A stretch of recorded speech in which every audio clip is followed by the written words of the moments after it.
My name is Catherine Rickman. I am the editor-in-chief of Frenchly, the premier digital publication for Francophiles around the world. I am very excited to welcome you to this webinar where the experts at the Alliance Française are going to be talking about the secrets of mastering French. It is my privilege to welcome Bryn Voller, who is going to be our MC for this event. Bryn is the president of the Alliance Française of Minneapolis-St. Paul. He is a member of the board of directors of the Federation of Alliance Française USA. He is a retired corporate lawyer and law professor with a bachelor's degree in French and a JD from the University of Minnesota. Without further ado, Bryn, I shall pass this on to you. Merci, Catherine. Bonjour à toutes, bonjour à tous. Welcome to the Secrets of Mastering French from the experts at the Alliance Française. Just an initial note, our program today will last 1 hour. We will leave some time at the end of that hour for Q&A, so feel free to submit questions via Zoom, or if you are watching via YouTube, via the comment function on YouTube. You know, whether you are a beginner contemplating learning French for the first time or an advanced speaker, we all want to sound more like a native speaker with whatever language skills we have. And today we've assembled a great panel of expert French teachers from the Alliance Française network who will share what they think are the key secrets for sounding like a native speaker no matter what your level. They've got some overarching philosophical and learning sort of suggestions, as well as some very concrete, very specific suggestions. There's going to be something for everyone to take away and use right away, no matter how well you do or you don't speak French. Before I introduced our panel, and before we get to the secrets that you've all tuned in for, let me just say a couple of words about the Alliance Française network. The Alliance Française was founded in Paris in 1883 to promote French language and French-speaking cultures around the world. It was founded by a group of luminaries from the arts and sciences of the day, including the author Jules Verne and the scientist Louis Pasteur, among others.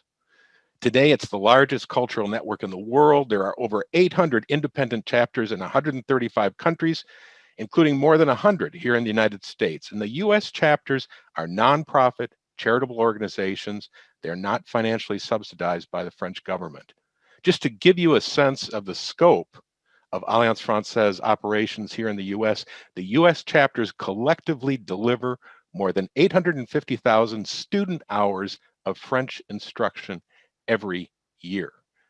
The sponsor of today's program is the Fédération des Alliances Françaises USA, the national level nonprofit organization that represents all of the US chapters and provides resources to them, including sponsorship of programs like today's. Alliance chapters across the US and around the world offer language classes for all ages at all levels, from beginner to conversation to very advanced courses. They offer them online, they offer them on site, or a mix of both, online and on site. But what sets the Alliance Française apart is the highly qualified native fluent instructors that make up their faculty, and the small, intimate classes, always under 10, that permit friendly, welcoming, immersion approach to teaching, very interactive between the instructor and the students and among the students, and customized to meet the needs of each individual student in the class. But the Alliance Française is much more than just a language school, it's a community. You learn alongside others who have the same motivation to speak, to hear, to write, to read that you do in class, but also at the dozens of events every year celebrating the cultural richness of the diverse Francophone world. You're listening, you're speaking, you're reading, you're writing. It's active learning in real time with real people. Don't get me wrong, language apps are great, but for most of us, including myself, passive learning with apps is no substitute for active immersion learning.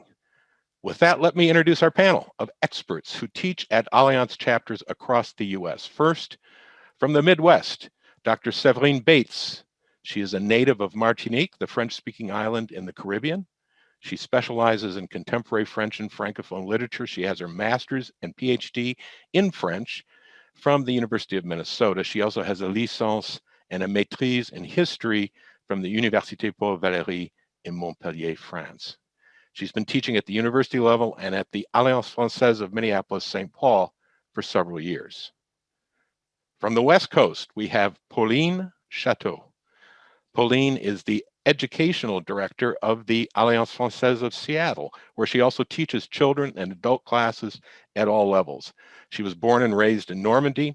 She has a master's degree in teaching French as a foreign language from the University of Artois. She also has a BA in art history and an MA in managing performing arts. She began teaching French in 2014 and joined the Alliance in Seattle in 2018. Finally, from the Eastern United States, we have Rachel Villéger. Rachel is the executive director of the Alliance Française in Westchester, New York. She has a BA in English literature and MA in teaching French as a foreign language. She's been teaching French to students of all ages since 2003. She's also an accredited DELF examiner, which is the official French proficiency test. She's taught on 3 continents, and she has an in-depth understanding of the challenges learners around the world face in their quest for fluency. So let's dig into our secrets. And I'd like to start at the 40,000 foot level with some overarching observations about achieving mastery from Pauline. Yeah, I think for me, the most important things are mostly base your learning experience on pleasure and realistic goals. So pleasure can come from a lovely memory that you have from a trip that you took to a Francophone country, or just if there is a book or a movie in French that you love, for example. And as far as goals, some people want to move to a Francophone country, become a French citizen, for example, or just if you want to be more independent when you travel or speak with Francophone relatives. And actually, it doesn't matter how big your goal is, but it's very important. It will keep you motivated, and the pleasure will make the whole experience more exciting and enjoyable. And then when you're ready to join the Alliance Française class, make sure to find good balance between comfort and challenge. So avoid joining a class that it's too easy or too difficult for you. The comfort is important to gain confidence, to have a sense of reward. And the challenge as well will keep you stimulated, help you to progress. We always say that at the end of a class, you should always feel tired because of the challenge, but you should be looking forward to your next class as well. And finally, do not seek perfection, seek progression. So yeah, you'll probably make mistakes, and that's fine, but you can't wait to master French grammar to start communicating. So yeah, just do your best. And every time you finish a course and you're ready to move on to the next level, I always recommend to look back and acknowledge what you have achieved. I think perfection paralysis is such a huge problem for anyone learning any language, but in French. Séverine, you echo some of the same advice that Pauline just gave us, right? I do. I agree with her. Do not seek a perfection, but seek progression. One thing to remember is that mistakes are welcome in the French class. So do not be scared to make any mistakes. It's part of the learning process. Just think of you as a toddler learning the language if you're a beginner. So it is totally normal. Another piece of advice I would give is to seek as much as possible any opportunities to speak French. So for instance, you can attend an Alliance Française event, try to connect with other Francophone in your local communities, create a conversation group. And finally, the last and very important piece of advice is to practice, practice, practice. It's by going there that you will practice. It's by meeting with people that you will practice. You can even practice under your shower by singing. So many ways you can practice. Okay. Rachel, they say that the 3 most important things about real estate are location, location, location. You say the 3 most important things about sounding like a native speaker of French are pronunciation, pronunciation, pronunciation. Yes, absolutely. One of the mistakes that I notice for a lot of people when they're beginning to learn the language is that they focus too much on grammar or conjugation, when in fact, the first thing that you have to learn and focus on when you learn a language is actually, the pronunciation. Because, there are a lot of words in French that are similar to English, like pronunciation, pronunciation, intonation, intonation. You see how they're similar, but they sound different. And so it's one thing that's very important, I think, to practice those. And, intonation, liaison is important, such as in c'est très amusant. If you don't want to sound like a robot, learning just the basic rules of the language, I think, is very important. And learning when to pause as well, because there are natural pauses, such as if you say, bonjour, je voudrais un café, s'il vous plaît, rather than if you say, bonjour, je voudrais un café. If you don't want to sound like a robot, you just have to learn when are the natural times when you can pause when speaking. Good pronunciation starts with the first words out of your mouth. Often that's a salutation of some kind. You got to get right out there with those and be forceful with that pronunciation, right? Yes, and I think it's very important also to remember that you can make a full sentence in French just with one word, especially with greetings. You don't have to make a very long and complex sentence. If you say bonjour, it's just as good as if you make a long greeting. And same with bonsoir for good evening, salut, bienvenue, or enchanté, enchanté. These ones, it's very important also to pronounce the nasals correctly and so to practice those. And then, things like ça va or comment allez-vous, those are set expressions that you use all the time. So I think it's important, as Séverine was saying, to practice, practice, practice. And that's, I think, something that we focus on a lot in our classes. In small groups, you get the chance to practice those a lot. And I think it helps a lot when you're then traveling to France. Yeah, Pauline, mastering pronunciation, as Rachel was just saying, it requires that you listen, that you hear, that you replicate the sound, but then that you get feedback from someone who really speaks the language as a native so that you can start moving toward the right pronunciation. That's immersion, right? Absolutely. Yeah. Immersion is key, definitely. And you probably heard that many times before, but sometimes you don't really know where to start with immersion. If you are beginner students, for example, it's too soon to read your favorite French author in French or to listen to a podcast of an hour on French radio, for example. So Alliance Française provide immersive classes in small groups because all Alliance Française courses are based on a communicational approach in which the interaction is essential at any level. So in small group, you can speak a lot more than a bigger group, obviously, and you can feel immersed in a gentle immersion, I would say. And also for outside of the class, Alliance Française instructors, they have the expertise to target authentic additional resources that will fit your specific level and your own interest as well. And of course, I would encourage everybody to participate in Alliance Française social and cultural events. It's a great way to connect with Francophone and the Francophile community. You can meet other people who are having the same learning experience than you. And also the important thing is that most of these events are made to be accessible to all levels. So you can join if you're fluent in French or if you're just starting. Right. Rachel, I don't want to sound like a robot when I speak French, but I also need to understand, if I want to sound like a native, that there is a difference between textbook French and the way people actually speak French in the street, in the cafe, in the stores, right? Just like in English, that you don't pronounce things exactly the same. Yes, exactly. And I think this is something very important. And this is why it's so great to have native speakers to help you learn the language. Because, just like in English, when people speak, they don't say, I do not know. They say, I don't know. To say what we say in French is, je sais pas, instead of je ne sais pas. In your textbook, you will see je ne sais pas, but that's not actually how people speak. Same with, je ne suis pas sûr. I'm not sure. We say, je suis pas sûr. We shorten the sentences just like in English, as you said. Yeah. So it's similar.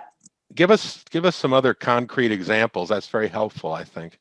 Yes, something I've noticed is a lot of the time in a textbook, you will see something like, voudriez-vous aller voir un film au cinéma ce week-end? Because they teach you how to ask questions and sentence structures for questions.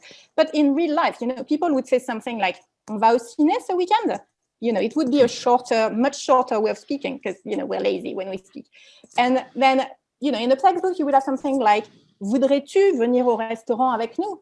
No, if you're talking to a friend, you're not going to talk like that. You will say something like, tu viens au resto avec nous? It will be again, more amicable. And, grammatically, the first sentence is correct. It's just, it doesn't sound real. It sounds like a robot speaking or a textbook. Same with Je vais à l'université. You often see this kind of examples in textbooks, but in real life, we will say something like je vais à la fac because it's shorter and it's easier. And same, like, comment vas-tu aujourd'hui? Oh, je vais très bien. Et toi? Je vais bien. This is really typical textbook French, but in real life, if I'm talking with my friends, I'm going to say, ça va? Ça va. Et toi? Oh, ça va. It's going to be a much more basic conversation. Okay. Let's turn from teaching and learning methods and philosophies and pronunciation to actually turn to some vocabulary and phrases. There are, Séverine, certain interjections that native French speakers use all the time. And if you want to sound like a native, you need to master a few of these. And my question to you is, what does all this have to do with mashed potatoes? That's a key question. That's a very good one. Darn, right?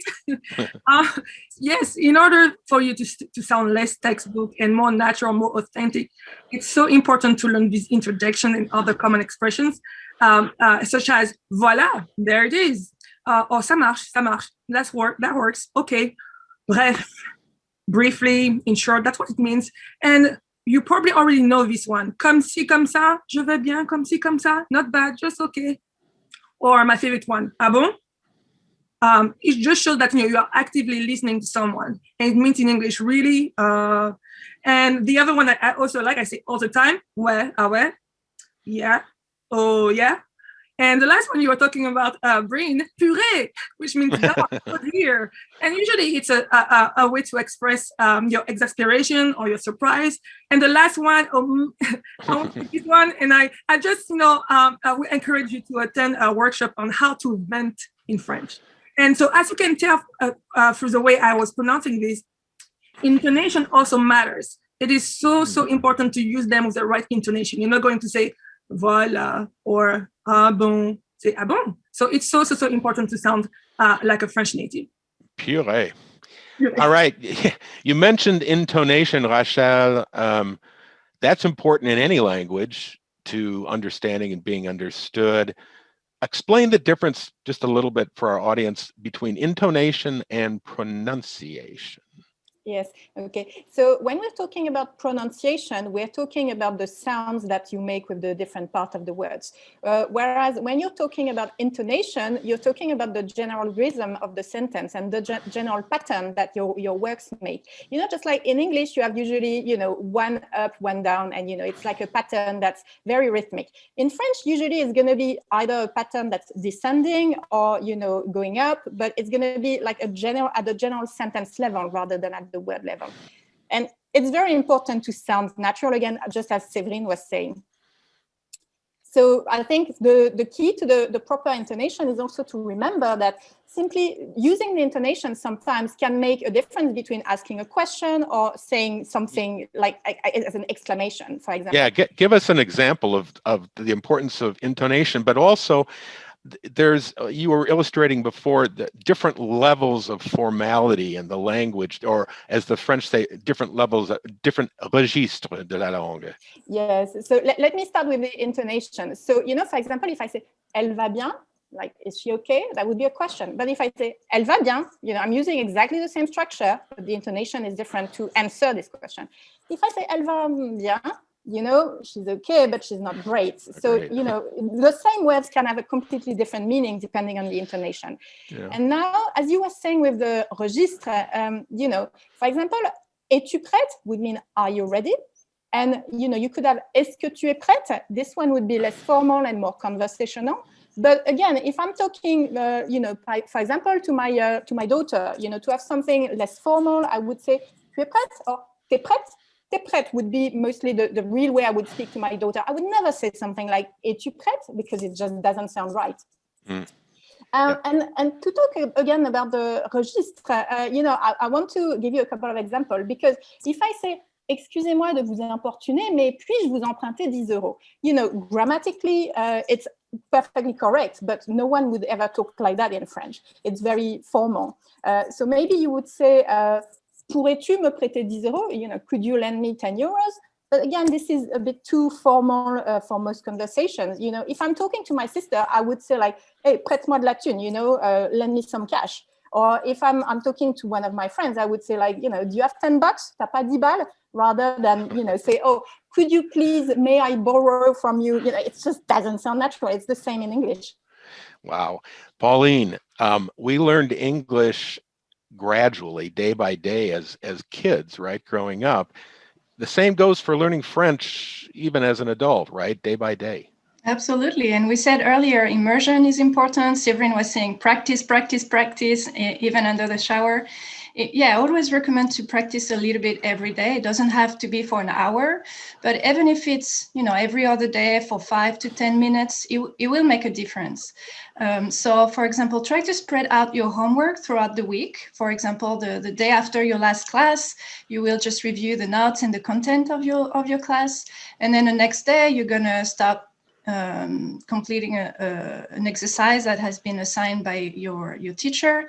And then the following day, maybe you'll practice the pronunciation by listening again to an audio that you listened in class with a transcription and try to repeat aloud this. And then maybe the following day, you're going to focus on the vocabulary.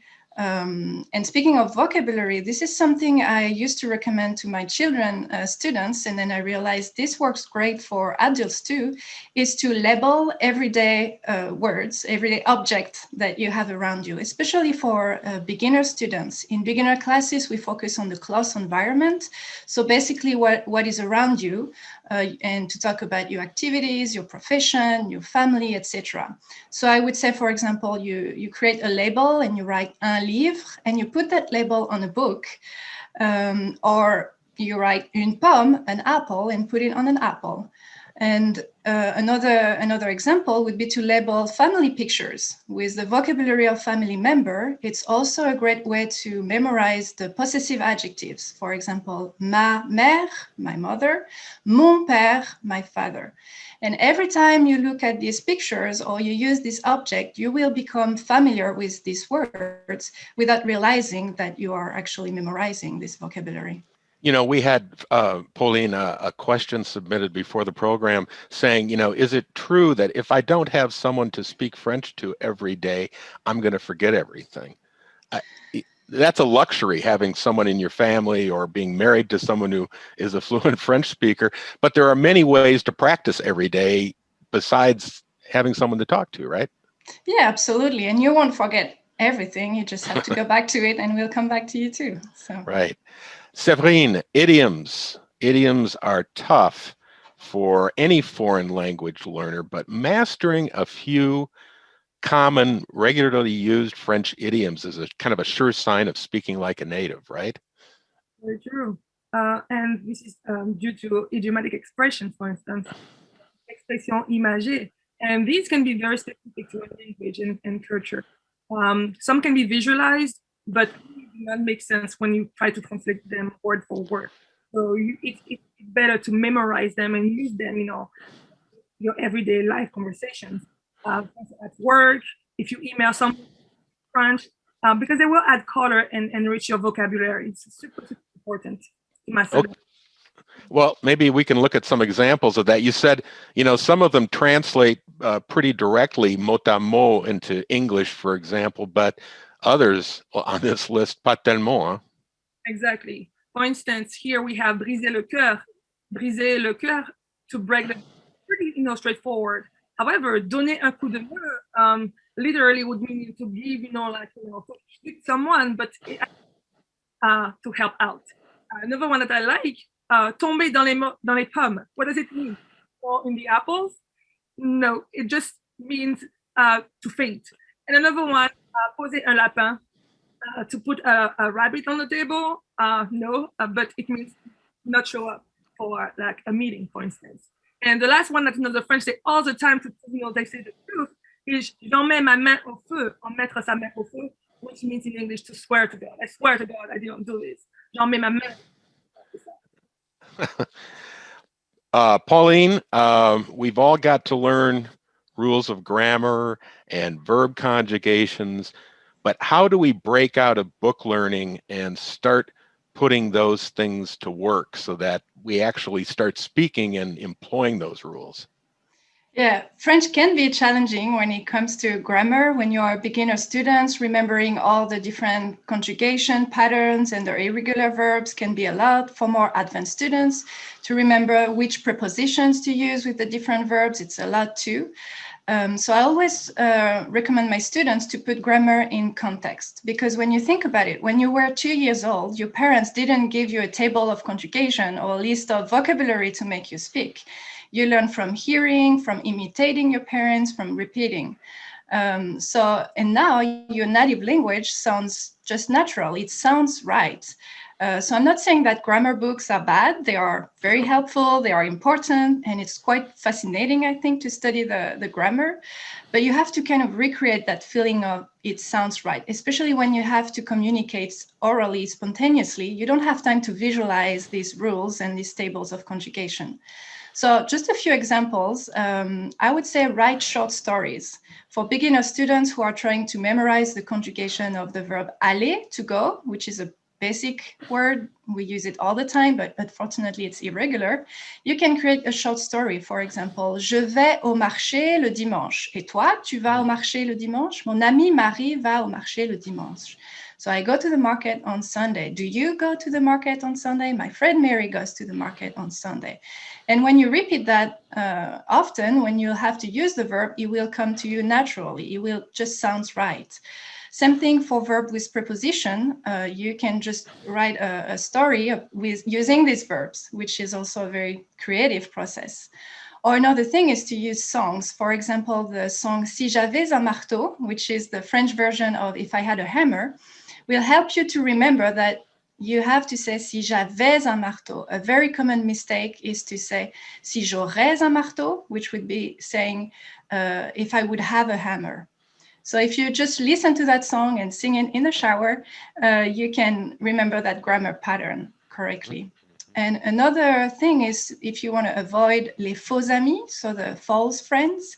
The false friends being words that look the same in French and in English, but they don't mean the same, right? Exactly, yes. Yeah.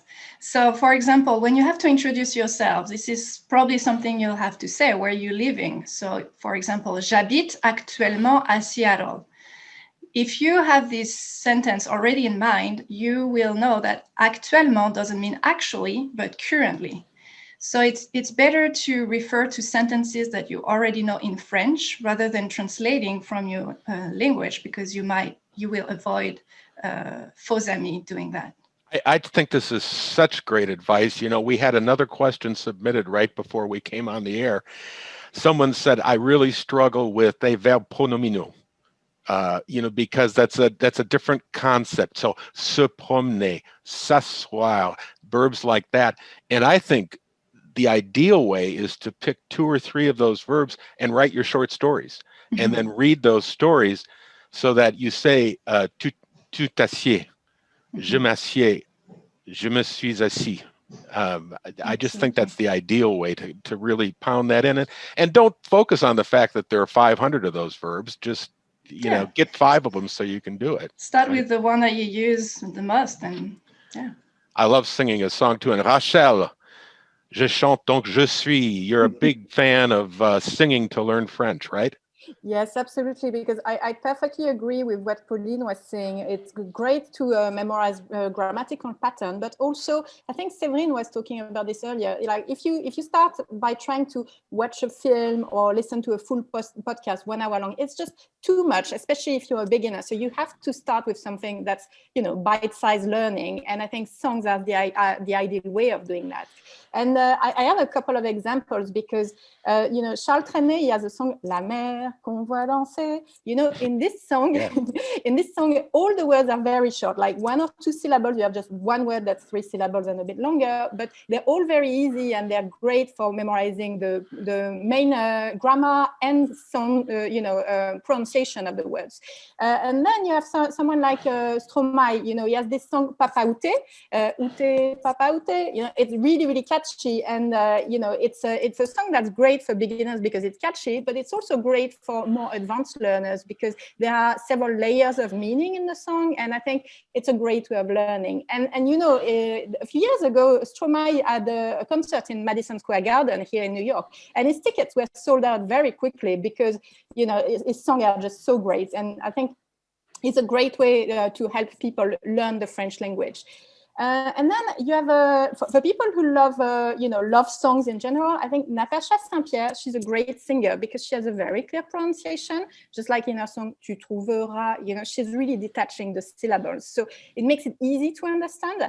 And so Natacha Saint-Pierre, you know, she's from Acadia originally, she's from Canada, but she's very popular in France as well. And that's, you have many very popular Canadian singers in French, and I think she's a great example of those. Francis Cabrel is also a very good singer because his voice is very clear. He has a very slow way of pronouncing words, so it's easy to understand even if you're not a complete expert in French. But now, if you're already at a great advanced level, I would say, you know, you have also a lot of rap music in France because rap is very popular, and Black M would be a great example to also understand the, you know, the social context and the cultural context of the country, which I think are also important when you learn a language. So his song Je suis chez moi, you know, it's a very catchy song again, and the music video is great. And you know, the great thing today with the internet is that you find all these videos, all the translation of lyrics, and it's a great way to practice the language. Yeah, you know, if you're looking for the lyrics and it's not on the video, you just Google the name of the song with paroles, which means lyrics, and you can put them side by side and watch and learn them. I think memorize them because you get the rhythm of the language as truly spoken and sung, and I think you just get a sense of the culture too. Exactly. And you know, so for example, Stromae is from Belgium, Black M is French, but is from African origin, and you have such a huge cultural diversity, and I think it's best represented through music because you don't always see that diversity in books or in films, maybe more now, but I think music is still the best way to realize this great diversity in the Francophone language. I couldn't agree more. And, you know, speaking of diversity of cultures, you know, because of France's colonial history, French is spoken all around the world. And local words from other dialects and languages have made their way into modern French. It is a living language, just like English is a living language. And some French words and expressions mean different things in different corners of la francophonie. Séverine, tell us about it. That's very true. Very true. Idiomatic expressions are a good way to look into that, to the richness of the French language, but also the diversity of cultures, you know, throughout the Francophone world. And what, like you know, I was saying, what better way to learn about a culture is, you know, to know about, you know, their idiomatic expressions. They not only allow you to sound more authentic, but also they allow you to integrate the local communities. And they by doing that, you also enrich your own vocabulary. So let's take a look at, you know, a few examples from the Francophone world. Here, first we have poser sa candidature. In West Africa, this means, you know, to propose, demander en mariage. But, you know, in other corner of the world, such as in France, poser sa candidature means to apply, for instance, to apply for a job. Another word that, you know, shows also the cultural diversity as well as the historical roots of the French language. Kiffe, for instance, the colonial historical roots. Kiffe comes from Algeria, from Algerian Arabic, but nowadays in France it means aimer, to like. For instance, you would say je kiffe trop cette chanson. It is mostly used in very informal settings between, you know, young people most of the time. And they use it all the time to say they adore something, they really love something. They would say je kiffe trop, je kiffe, tu kiffes ça. Another one, wesh, also from Arabic, it means quoi, what, her. This one, the fourth one is interesting because une blonde. We know une blonde in Belgium or France means a beer. It refers to a beer, une bière. But in also, before I forget, une couleur de cheveux, hair color. But in Quebec, it means une petite amie. So that's very interesting and also a bit sexist. S'ambiancer, This one has become very popular. This term has become very popular in France, but it originated from West Africa, and it means s'amuser, faire la fête, to have fun or to party. And the last one, c'est caillou, which is used in Burkina Faso, has an equivalent in the French Caribbean, where I'm from, but also in France, and it means c'est chaud. So that's the equivalent, c'est chaud. All of this to say, c'est difficile. It's difficult. It's tough. So we use many varieties of, of French for the Francophone word. Very interesting, I think. Fascinating. Yeah. Pauline, the road to mastering French requires finding your own personal path, right?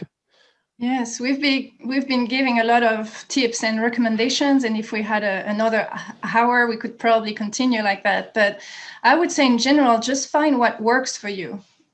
So create your own tools. For example, I have a student who is also an artist, and she made these beautiful watercolor mental map to remember the preposition for the states of the United States. Is it en, a, etc.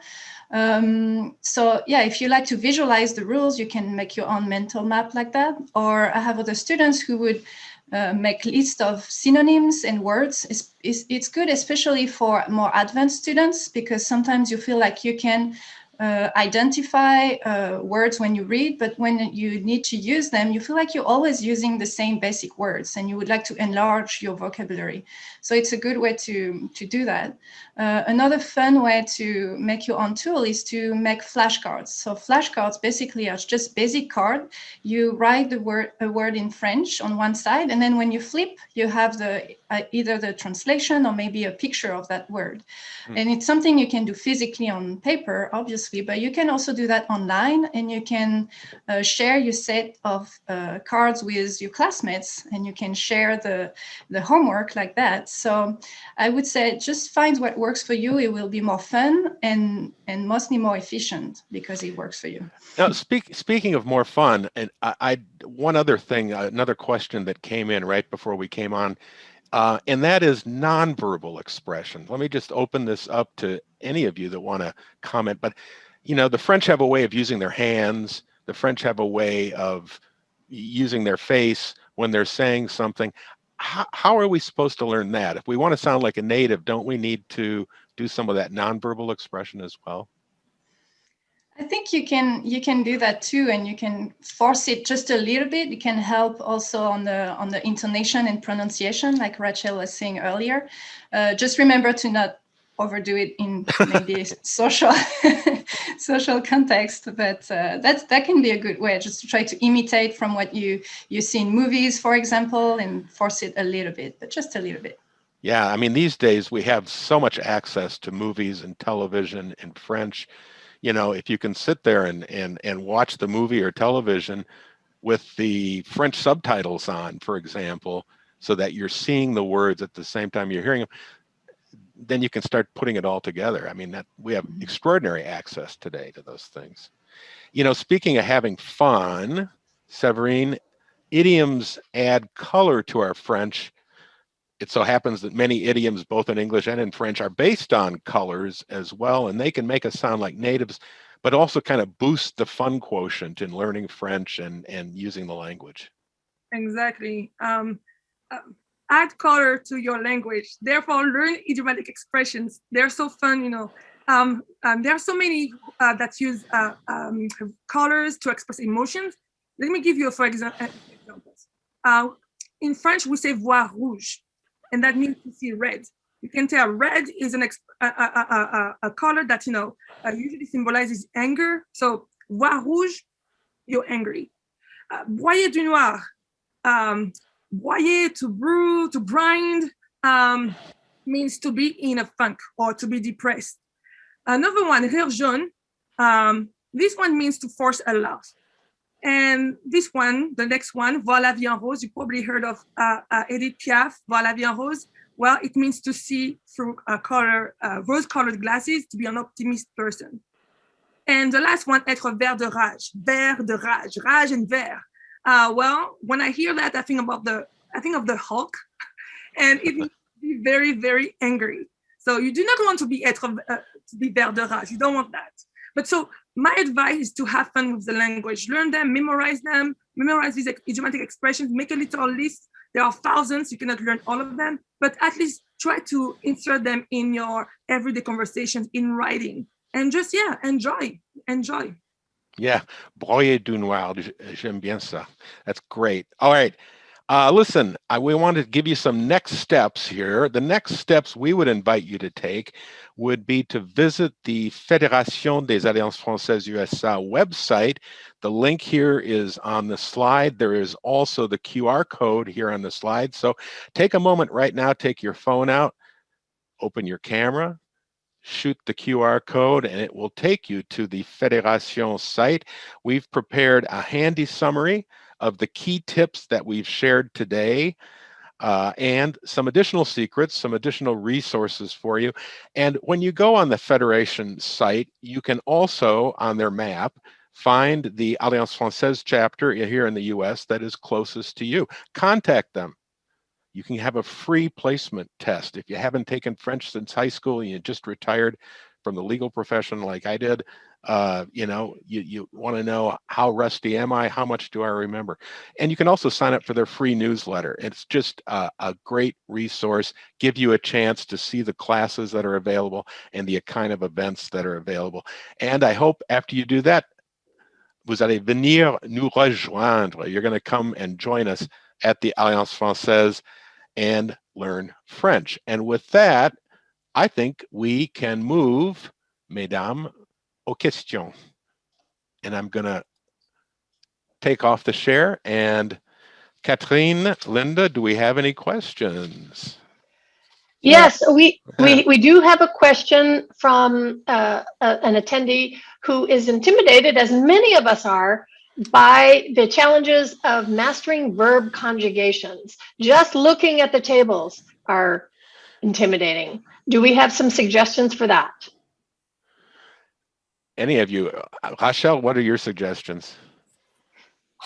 I think, it's looking at the tables is not the best way to do it. And I agree with what Pauline was saying earlier. It's important to learn things in context, because the way your brain works, on the cognitive level, you remember things when you associate them with other ideas, not when you're just learning a table of vocabulary or conjugation. I know that for me, when I learned, English or German at school, trying to learn a full table of verbs or vocabulary, it was just absolutely not helpful. But what was working for me was, trying, as I was saying, learning with songs and set expressions, or learning with short stories, as Pauline was saying. I think it's just the best way to do it.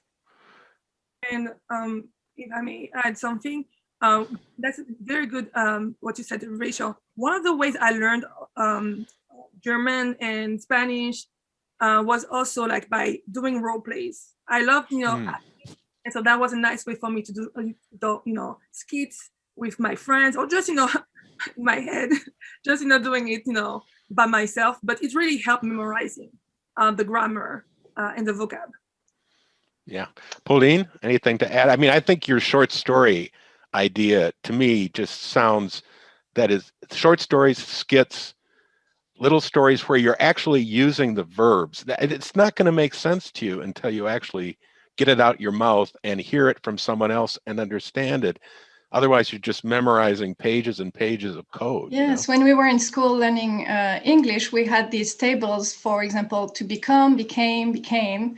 And it was great to complete an exercise. If you have a good memory, you can visualize that table. But when it comes to speak, you don't have time to visualize this. So it's easier, again, to have a short sentence in context, and it would make sense to use the past tense or the present tense. Absolutely. So this is just a reminder to everyone that in addition to typing your question into the Q&A, you can also click the little raise your hand so we can answer your questions live if anyone is interested. But we did have a few other questions on here that I thought might be good to circle back to. So one of you wanted to know if you had any advice for mastering some of the more difficult sounds to make in French, for example, E, U, and R. this person had mentioned the word heureux, which as someone who learned French, that was a word that took me a very long time. Is there any advice you can give on mastering those sounds that might not be sort of, native to a non-native French speaker? Maybe I can give some advice. Yeah. I would say one of the things that people need to remember is that you actually, when you're talking, you're using muscles. So you actually need to work out. And, if you don't exercise those muscles, there's just no way you can make those sounds. Because when you're talking in your native language, you have plenty of experience speaking since you were a baby. But if you're using the E sound or the R sound, it's different muscles that are moving. So I think it's what Séverine was saying earlier is like practice. Take baby steps, and it's going to take time at first, and it's going to hurt at first if you do it for too long. But you need to practice little by little, and build up on your knowledge. That's really the only way to do it, I think. Yeah, Séverine. Another thing I would do is to learn tongue twisters in French. They are they are really great to practice diction, articulation, pronunciation, and that's a great way for you to get the mastery of these sounds that are difficult for you. Yeah, that's a great idea. Pauline?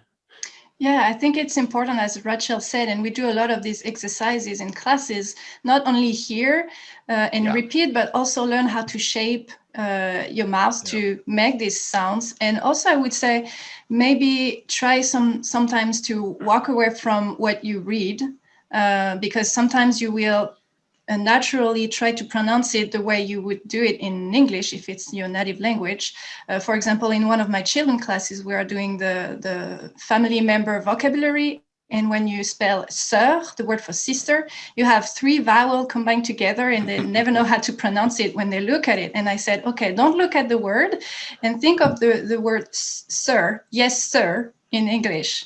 And it's very close, actually. And now they do it perfectly. So sometimes don't look too much at the spelling and just practice from what you hear. It's more efficient, I think. And of course, feedback helps, right? If you're in class and the teacher can say, okay, it's almost heureux, it's heureux. And that's crucial. Thank you. That's a great. Yeah, sorry, go ahead, Kathleen. Next, we have a live question from Gunnel. Take it away. Yes, I'm thinking about, I teach languages, I teach Swedish, and I'm a European citizen. And I'm thinking about the American and English L, R, you say it, you put your tongue way back in your mouth, the upper part of your mouth. And it sounds really, it's really, wow. We're very big, but you need to put it more in the front of your mouth. If you say a Swedish and also a French or an every language has got its difficulties for other learners. I mean, the French struggle with a TH in English, or there are just, and what about the French? The uvular R is. C'est cruche, hein? C'est vraiment difficile. Thank you.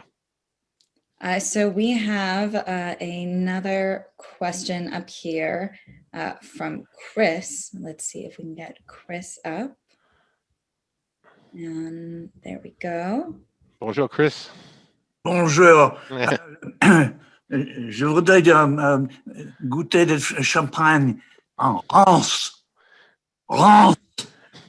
How do you get Rance out of Reims? I don't. À Reims, Reims en France. Ça, c'est difficile, hein, parce que très difficile. Reims, France. And then the English would say Reims. Yeah. Okay, merci. Yeah. Thank you. Merci beaucoup, Reims. All right, so let me see. We've got a lot of questions in the chat. This is very exciting. Okay. They just keep coming. Okay, wonderful.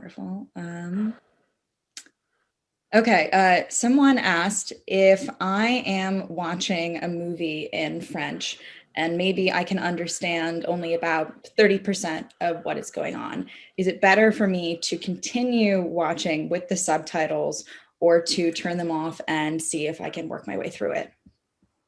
That's a very good question. And we mentioned earlier, the question is, do you put English subtitles on, or do you put French subtitles on? Because both, there's kind of different levels. Rachel, what do you think about those? That's a very good question. And I think it really depends on the level where you're at the moment.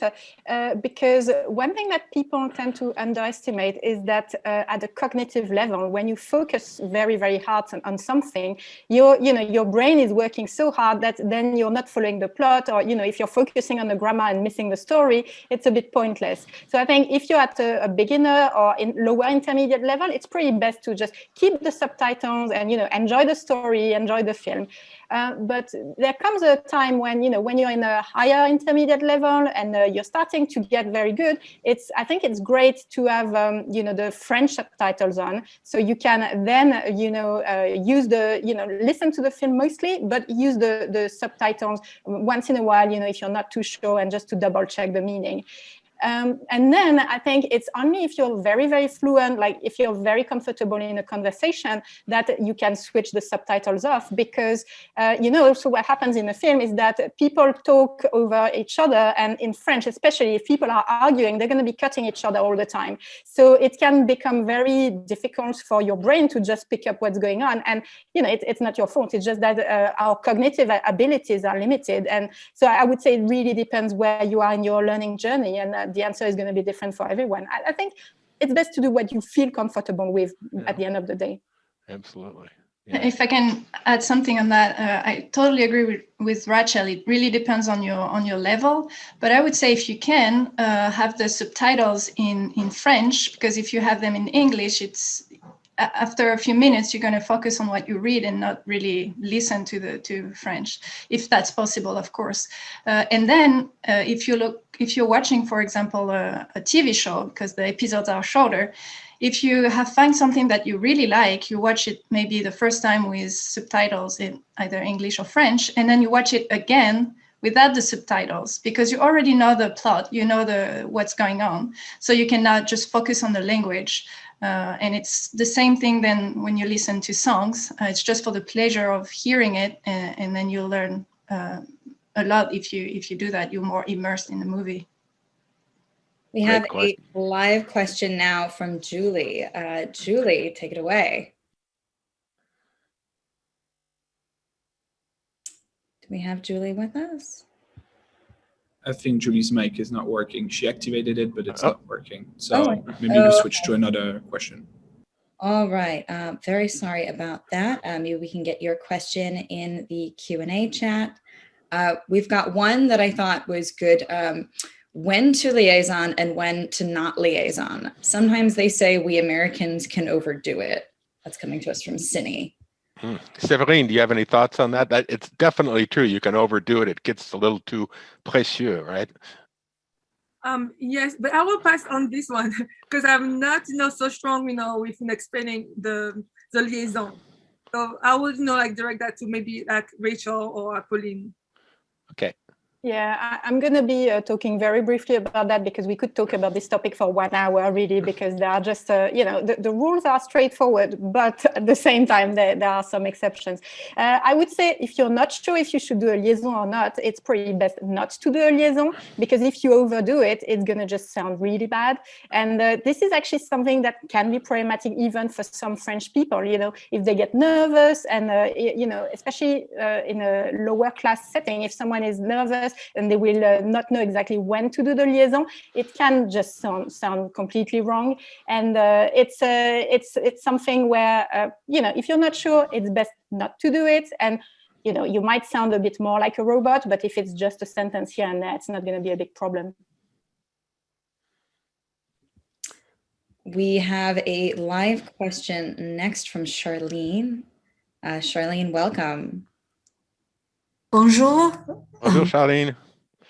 Oui, alors bonjour et merci. Et s'il vous plaît, vous pouvez répéter le chante de Purée? Purée. Purée, littéralement, c'est mashed potatoes. Oui, oui, ça je sais, mais Oui, mais Séverine, purée, qu'est-ce que ça veut dire? Darn. oh, merci beaucoup. Et les French people also say zut. Oui, oui, oui, zout, ça je sais, mais purée, c'est la... It can be exasperation or surprise. It's like, purée, c'est pas vrai. C'est pas vrai. Merci beaucoup. Merci, à vous. Do they still say zoot? That was one of the ones that I was told no one actually says. Oh, yes. We say it all the time as well. We had a question in the chat from Alana. How do you avoid translating in your head from English to French? Oof. Rachel, thoughts? I would say this is an excellent question, but I would say, again, it comes with practice, practice, practice. And I'm going to talk about my personal example. You know, when I first, I was learning English in school and I would translate from French to English. And then after a while, you know, and also listening to a lot of movies, reading a lot of books, and then moving to an English speaking country or speaking in immersion with native English speakers, this is when, you know, in conversation, I stopped having this automatic translation. But I would say it just takes time, and you have to accept that at first, when you're first learning a language, you're not going to know everything, and you just have to take your time. And I think Pauline was saying earlier, what matters is constant progression, and it doesn't matter if at first you have to translate in your mind. It's just, you know, accept that you have to do it, and then one day you won't need this anymore. Yeah. Can I add something? Yes. I had the same experience as well. One thing that helped me was to be exposed to the language every day. When I first came to the United States, I could not understand the accent. I was always wondering, what are they saying? Because I was taught, you know, British English. And so it was very, very different. But every afternoon, I made a point to watch television. And I had the captions as well, the subtitles. But after a while, also, I was able to really understand the intonation, the rhythm, you know, the fluctuation, everything, you know, was, you know, clearer to me. And another thing that really helped me was to try to use these expressions that I heard on TV when I was talking with friends, you know, at school, in grad school. So that really helped me. So be exposed to the language really helped, avoiding translating word by word, because sometimes you just don't have time to think about, okay, how does this mean? What does this mean in French and in English? You just say it. Just say it. We have a live question from Gutierrez next. Welcome, Gutierrez. Hi, it's Rolando. Gutierrez is my last name. I have three questions, but the first one is my lingua franca is Spanish. And so I tend to, my e's, I say this es. And how is that perceived by a French speaker? And I fall on that mistake often. But I've also found that for me, it's easier to understand African French than it is to understand Parisian French. Could you elaborate of what that is? And the third part is that I'm 64, so it's getting harder and harder to have the cognitive abilities to learn a new language, but I'm not giving up. And if there's any advice you can give for that. I would say one reason it may be easier for you to understand someone from Africa speaking French than a Parisian is, part of that is just la vitesse, because the Parisians tend to talk a mile a second, and often people from elsewhere in the world just don't speak at that clip. Anybody have any thoughts? Séverine, Rachel, Pauline?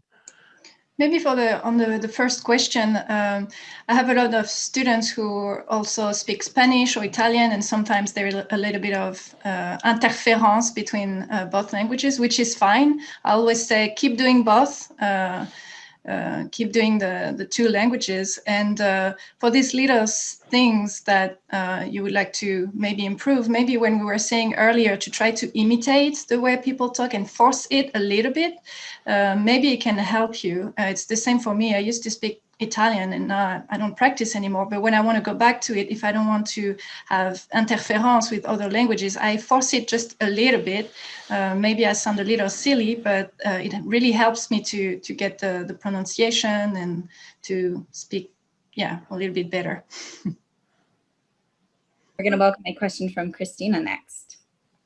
Thank you so much for all of your time, first off. And my question is, when you're speaking with a French person and you know you're making some grammatical faults, even if your pronunciation is strong, how do you shake it off and keep on moving so that you can continue the conversation without feeling embarrassed or get thrown off track? How do you suggest to keep the momentum going?